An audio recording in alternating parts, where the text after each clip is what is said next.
Let's talk about this firecracker industry itself. And it's a fairly massive industry, particularly in Tamil Nadu, with Sivakasi being the home of one of the largest firecracker industries. Tell us a little bit about how that grew and what are the kinds of jobs? I mean, there's of course manufacturing, but have you had any interactions with companies from there, and what do they do? What are they like? This firecracker industries is a very big industry in itself. If one goes to Sivakasi, they'll find that entire town is all employed in this, mostly employed in this industry. One of the reasons why Sivakasi grew to be that is it's a very dry place, wherein the annual rainfall is somewhere around 30 to 40 centimeters, and it's a very dry place, which is essential for this kind of work. If you have a very wet place, then the whole mixture will become soggy. They absorb a lot of moisture, and it won't fire when you ask it to fire. So that is one nature-given place that is very dry, and that is how it picked up. Basically, they all picked it up from what they say as something in Kolkata back in the previous century.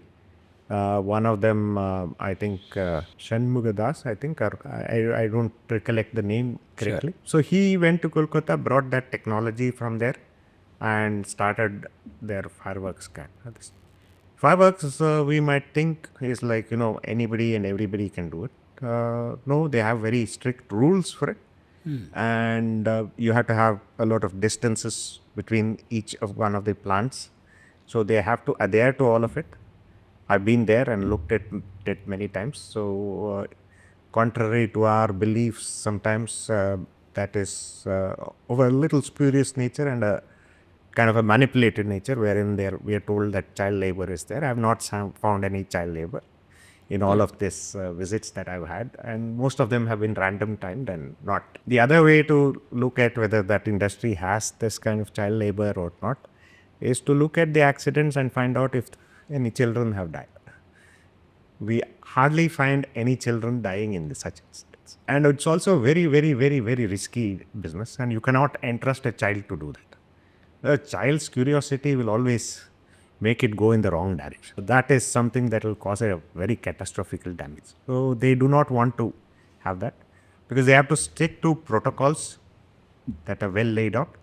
And there is a government agency named PESO that gives them the licenses. It is a very well controlled activity rather than an uncontrolled and something that is going on as a cottage industry. They have to have very large land mass to have these factories. Few acres is minimum that is required. They've been doing this for ages, more than 100 plus years now.